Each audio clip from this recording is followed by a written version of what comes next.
my name's John Goodhue. And I'm Brian Gray with APO Financial. And our topic here today is really income planning. Absolutely. And income planning is one of the main components because it falls into the part of fear of running out of money, which is one of the top 10 pitfalls in retirement. So that's kind of our series here. It's generally always the number one fear everybody has. I don't care how much money you've saved.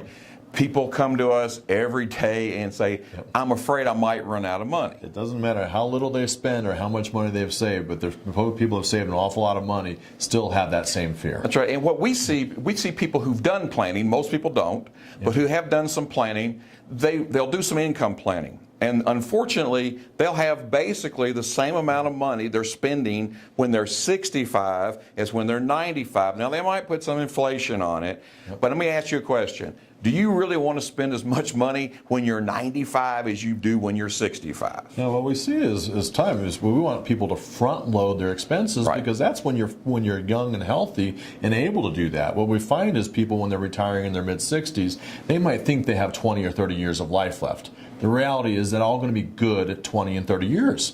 Probably not. The reality is your best 5 to 10 healthiest years where you're both healthy together is to actually focus on front loading it in peace. So we created a saying that actually help memorize this part. And we look at people and we say, look, have you done a bucket list yet in retirement years? Most people have. Some people have, and I suggest everybody does. But if you break your bucket list down, this is what you're going to find. You're going to have big things you're going to want to do. You'll have medium things you're going to do, and you have small things you're going to want to do. So maybe it'd be really smart to front end load your earlier years with more money, more income, and then back end load as long as you have your health care taken care of with long-term care and, of course, the right Medicare options. As long as you have that taken care of, you'll be fine, and then really you'll have a better retirement. And we call it living your life in 5-year increments. Right. So from that standpoint, we're looking at that, and we're going to show you kind of a quick phrase on how to break that down. So if you don't remember anything else, maybe you remember this.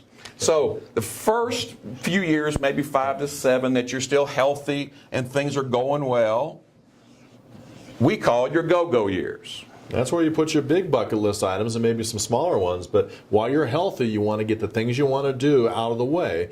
Because Mark Twain said it best, the biggest regrets are the things you didn't do when you knew you could have done them. That's exactly right. And then what's going to happen, it's always happened, it's happened to all of us, it happens to my parents, your parents, everybody's parents. Slow go years. Yeah, that's when you start getting some of your median bucket list items. It might be a big bucket list item in here too, but this is where it starts slowing down because you can't do those big trips to Europe and South America because we're not as healthy as we used to be. And so within the first 10 to 15 years, if you're 65 when you retire, you're getting close to 80, right? And guess what? Then it's all about health and health care, and this is where we're all going to be eventually. Your no-go years. The no-go years, health and health care. It's all health and health care. So if you don't remember anything else, remember your go-go years, your slow-go years, your no-go years. I think if you remember this and tie your income planning to this kind of concept, you'll have a much better retirement. Absolutely. And we talk about it a lot more in our book called Smiling Through Retirement, Living Your Life in 5-Year Increments. You can actually go to our website below and actually get your free book there. Thank you so much. Thank you.